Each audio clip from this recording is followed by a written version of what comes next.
when you watch this video, you want to go to Seattle, obviously. If you don't have a plan yet and you want some inspiration and you want some ideas and you want to have an overlook about all the costs and everything, you're right here. So let's just start. I spent 1 week in Seattle and it was in the winter time around New Year's Eve. So this might so it might be a little different what I experienced in Seattle than what you will, especially when you go in the summertime, when you know what I mean. So let's start with the hostel I stayed in. I stayed in the hostel called Green Tortoise. I stayed in a shared female dormitory for $36 per night, and it had I stayed in bunk beds. We had in our room 6 bunk beds and we had curtains, which was amazing, so we had some privacy for ourselves. And you're getting towels when you come in, and you can get an extra lock, and yeah, shared bathrooms, but they are good. They are like single bathrooms everyone can use, if you know what I mean. And they have showers and everything. The breakfast is included and it's right next to Pike Place Market, so when you sit on one corner you can look right to Pike Place Market when you're eating your breakfast, which was amazing. So it is very good located, and the staff is very friendly and very helpful. And yeah, my next recommendation for a week in Seattle is the Seattle City Pass. The Seattle City Pass includes the Space Needle, the Seattle Aquarium, the Argosy Cruises Harbor Tour. I'm sorry for pronouncing anything wrong. The Museum of Pop Culture, which I love, or the Woodland Park Zoo, and the Chihuly Garden and Glass, or the Pacific Science Center. The cost's been around $100. Yeah, and I think I saved like $50 with the Seattle City Pass, and I saved even more because I got it for Christmas. So it's also a very good thing to give someone who wants to go to Seattle. But here there are also other variations. If you don't want to go to all the things, you can look for something which includes just the things you want to see. And yeah, I will tell you more about all these things which are in the Seattle City Pass later. And I need to drink something. The transportation. Of course, you definitely can ride a bus for like $2.75, and the monorail, which is driving from the Westlake Center to the Seattle Center. You can one way $2.50 and a round way $5. And this is I'm sorry. It's a very good way. You can just start off the hostel. It's super walkable to go to the Westlake Center, and from there you can take the monorail to the Seattle Center, where all this stuff is you want to see, like the Space Needle, the Science Center, the Chihuly Garden and Glass, the Museum of Pop Culture. Everything's around there. So just take the monorail and you're already there. And another option, which I personally didn't choose, but you definitely can, are the Lime bikes. They are costing $1 to unlock and 10 cents for every minute. And I think this is a very, very good idea.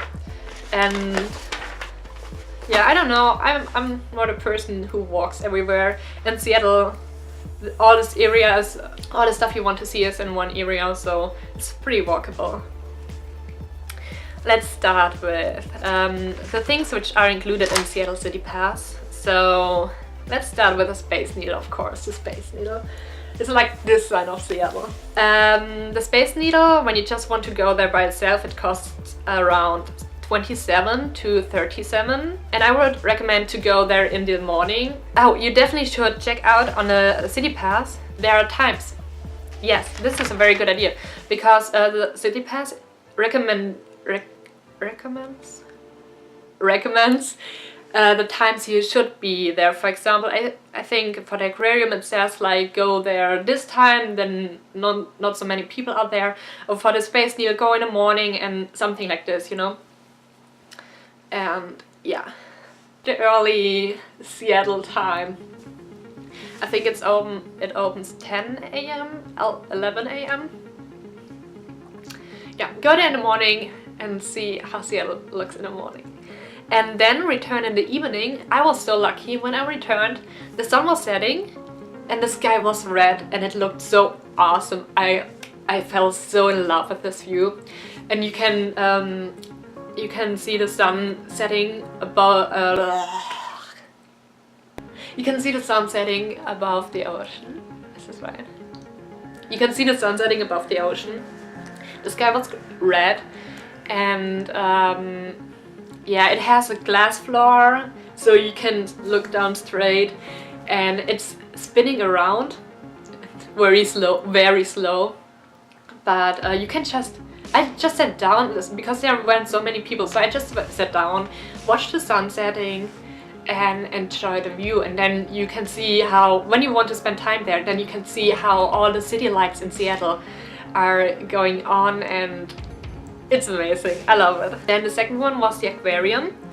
You can go there for, when you just want to go there, it costs you 30 bucks. And you should maybe look for shows there, like they're feeding the sea otters or whatever, I don't know. Make sure to, if you want to see something like this, make sure to check in with this before you go there. And also the Seattle City Pass gives you recommendations for the best times. Then the harbor tour, the Argosy harbor tour cruises, I don't know. It was cool, it was so cool, it was pretty fresh, so you definitely want to bring a coat. Plenty of informations, you have a great look at the skyline of Seattle. You are cruising all around. You get all the informations to the buildings and some history, and you can sit inside and just look from the warm location. I told you, I was there in winter, it was super cool. So I first sat inside and watched from the inside, but later I went up on the deck and it totally was worth it. I was freezing, but it was worth it. Yeah. Then the Museum of Pop Culture, one of my favorites. It is so cool. When you're interested in music and the history of pop music, I mainly came for the Marvel section. I mean, I like music, but I love Marvel. And they have a Marvel section, which is pretty new. And there's all the history about the comics. And I'm sorry, there's of course more than just this Marvel section, but I'm so into Marvel that I could talk hours about this. So there's history and the costumes, and you can take pictures everywhere. And the same of course for the music. And there's also a horror section, which was pretty cool, and a sci-fi section, and I think a fantasy section. There's like everything. I'd highly recommend to go there, especially when you are into movies or when you are into music, and I think this is like everyone is in this. The Chihuly Garden and Glass is also pretty cool. So you see many glass sculptures there, and they're amazing. You just walk there and you are like, how can you make such things with glass? It's very beautiful. It's very hard to describe. You just need to see it, because you're just like mind blown what you can do with glass and what art you can do with glass. The Columbia Tower is the highest tower in Seattle and in Washington State, and you can go all the way up there and have an amazing view about Seattle. It costs 20 bucks and 30 bucks when you want to go that day and night. I didn't go all the way up there. I went to the Columbia Tower and I did it like this. I went to the Starbucks, there's a Starbucks inside, and I joined my coffee on a very good height, and I had an amazing view drinking this coffee. So you can decide whether you want to spend the money to go all the way up to have this awesome view, or if you want to downgrade it a little bit and to get a coffee and still have an amazing view. Yes, the underground tour. I participated with Speidel underground tour. It was very cool. You get so much information about Seattle, about the history. Seattle has a very interesting history. You definitely should check in when you're interested in stuff like this. They also do it on a very funny way. It's not like a tour where they just talking everything down. They do it with much action and much jokes, many jokes and everything. It was very funny, and you get to see cool stuff and you get super cool information. I think it totally was worth it. I would recommend it for when you have time left. Then Fremont. There is a Sunday market at Fremont. You can definitely check it out. You just drive with the bus up to Fremont and you can walk around the Sunday market. You can grab something to eat there. It's super cool. And when you are already in Fremont, you definitely should check out the Fremont Troll. It's a troll, a sculpture under a bridge, and a very popular picture place. And yeah, just check it out. Just take some pictures with the Fremont Troll. And also in Fremont, there's the Woodland Park Zoo. So if you decide to go to the Woodland Park Zoo, you could all combine this together.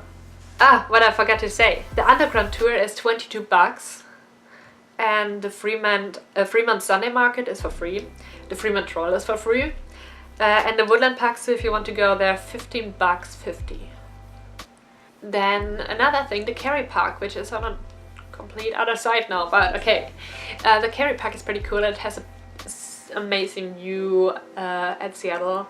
You can go there at daytime and take some amazing pictures, or you can go there in the evening. I went there in the evening, nighttime. It wasn't very good for taking pictures because I just had my phone camera. It looked amazing. It was so beautiful. Yeah, the Seattle wheel. The Seattle wheel is $13 and it's cool. It's totally worth it. You take a few rounds on it and you see cool stuff. It's a wheel. I don't know what else to say. So $13. I went there and I liked it. Oh, I totally forgot the gum wall. The gum wall is right next to the Pike Place Market. When you enter the Pike Place Market, on the main corner, I forgot the Pike Place Market. Okay, the Pike Place Market important. Especially when you're staying in the Green Tortoise. It's right next to the Pike Place Market, so you definitely want to check it out. It's a very popular photo spot, so every daytime you see people standing there taking pictures in front of this big Pike Place Market sign. And it's free to walk there, so why shouldn't you check it out, right? It's a very popular spot. If you want to take a picture there, go in the morning, go in the evening when nobody's there yet, then you take your picture. Don't take your picture when everyone is there. I can say it doesn't look very good. But it's so cool. You can walk in there and it always seems to me like a labyrinth. And when you walk down the stairs on your way to the waterfront maybe, you pass the gum wall. And the gum wall is super gross. There's gum sticking everywhere. But it's so cool on the same time. Everyone wants to take a picture there. I took many pictures there. I even stick my gum there. And yeah, take a picture at the gum wall, stick your gum there. Here's the same. When you want to take pictures, the earlier or the later, the better. Go there the first thing in the morning, eat a breakfast, go to the gum wall, take your pictures, nobody's there. Or less people are there than when you go at noon. If you are looking for recommendations for a cafe place, check out Storyville. I really love Storyville. I went there like every other day. I was 1 week there and I left so much money there. They have amazing cinnamon rolls and I love chai tea latte, and It's such a cute atmosphere there. It's right next to the Pike Place Market. Just tip in on Google Maps. I went to Seattle in the winter time around New Year's Eve. So I got to see the gingerbread houses. They are in a lobby of a hotel, I think it is. There are people building gingerbread houses. Very fancy gingerbread houses. So the theme of this year was Who Will? The Grinch. Who will? It was pretty awesome. And another thing, because I went there on New Year's Eve and I celebrated New Year's Eve there too, and I did this on the Space Needle because on New Year's Eve on the Space Needle there's a gigantic firework and it's amazing. It was so cool to watch. And before this, there right next to it is a live show. You can just stand there and have a live show, eat something. There are many people to have this in mind, many people of course. And you have this live show and it's ending like 30 minutes before midnight. After the live show you go to the Space Needle. We had an awesome spot. And then you wait there and then you count the countdown and there's this huge firework and a Space Needle. It was so cool and so worth it, so go there. But the way back was kind of annoying because after the firework is over everyone wants to go back from there, and it was so crowded, but it was worth it. If you're looking for more information, there's definitely more to do in Seattle. For example, there is the first Starbucks. The first Starbucks ever. I never went there, there's always such a huge line. But if you really love Starbucks and you really want to go there, check it out. Also there's Theo Chocolat in Fremont, I think. I loved the chocolate from there, but I've never been there. You can book a tour, but you have to book it in advance. But I think you can just go there and try some things or buy chocolate. That's totally doable. And the art museum, of course. I went there before. When you're interested in art, check it out. So thank you very much for watching this video. It is my first video and I hope you could understand everything good. As you might have noticed, I'm German, but I decided to make this video in English because there are so much more people than just the people who speak German who want to check out information about Seattle. Thank you very much for watching it and I hope you have an amazing stay in Seattle. Bye!